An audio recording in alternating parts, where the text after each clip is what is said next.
നമസ്കാരം. റേക്കിയുടെ ആറാമത്തെ പോയിൻ്റാണ് കഴുത്ത് അഥവാ വിശുദ്ധി ചക്രം. വിശുദ്ധി ചക്ര നിലയ രക്തവർണ്ണ ത്രിലോചന എന്നാണ് പറയുന്നത്.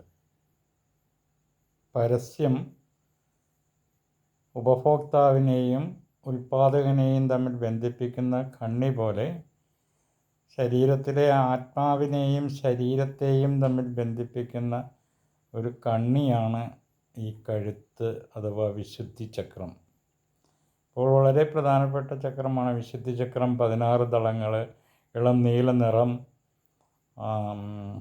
ഹം ബീജമന്ത്രം എന്നാണ് അതിന്. അപ്പോൾ ഈ കഴുത്തിൽ നമ്മൾ റേക്കി ചെയ്ത് കഴിഞ്ഞിട്ടുണ്ടെങ്കിൽ കമ്മ്യൂണിക്കേഷൻ പ്രോബ്ലംസ്, അതായത് മറ്റുള്ളവരുമായിട്ട് നമുക്കുണ്ടായിട്ടുള്ള ഏത് തരത്തിലുള്ള റിലേഷൻഷിപ്പ്, കമ്മ്യൂണിക്കേഷൻ പ്രോബ്ലംസ് എല്ലാം പരിഹരിക്കും. അതുപോലെ നമുക്ക് മറ്റുള്ളവരുമായിട്ട് ബിഹേവ് ചെയ്യാനുള്ള ഒരു പക്വത കൈവരിക്കുന്നതിന് സാധിക്കും. കഴുത്തിൽ നമ്മൾ റേക്കി കൊടുത്തു കഴിഞ്ഞിട്ടുണ്ടെങ്കിൽ നമുക്ക് വിശ്രാന്തി ലഭിക്കും, അതായത് ബോഡി മൈൻഡ് സോൾ ഇക്വിലിബ്രിയം.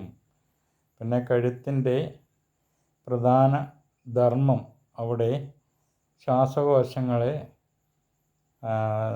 നല്ല രീതിയിൽ പ്രവർത്തനോന്മുഖമാക്കാൻ കഴുത്തിന് റേക്കി കൊടുത്തു കഴിഞ്ഞാൽ സാധിക്കും എന്നുള്ളതാണ്. അപ്പോൾ കഴുത്ത് ഏറ്റവും പ്രധാനപ്പെട്ട ഒരു ഭാഗമാണ് നമ്മളുടെ ശരീരത്തിൽ. അവിടെയാണ് വിശുദ്ധി ചക്രം നിലകൊള്ളുന്നത്. വിശുദ്ധി ചക്ര നിലയ രക്തവർണ്ണ ത്രിലോചന എന്നാണ്. കഠ്വാങ്കാദിപ്രഹണ വരദാതി നിക്ഷേപിത. ഒരുപാട് ആത്മീയമായിട്ടുള്ള ശക്തികളുടെ ഒരു സറൗണ്ടിങ്സ് ഈ മേഖലയിൽ ഇങ്ങനെ നിലകൊള്ളുന്നു. ഏഞ്ചൽസിൻ്റെയും ആർക്കേഞ്ചൽസിൻ്റെയും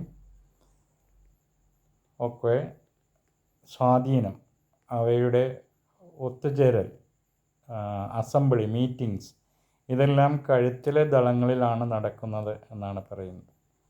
റേക്കിയിൽ പ്രാണൻ്റെ ഒഴുക്ക് നമ്മളുടെ ഓറയിലേക്ക് സപ്ത നാഡികളിൽ, അതായത് സപ്തജ്വാലകൾ എന്ന് വേണമെങ്കിൽ പറയാം, നിറങ്ങൾ, അഗ്നി അംശത്തെ ഈ ഓറയിലേക്ക് പ്രസരിപ്പിക്കുന്നത് 7 നിറത്തിലുള്ള ജ്വാലകളായിട്ട്, ജ്വാലാമുഖി ആയി റേക്കിയെ നീക്കി കൊണ്ടുപോകുന്ന ഒരു മർമ്മസ്ഥാനമാണ് വിശുദ്ധി ചക്രം.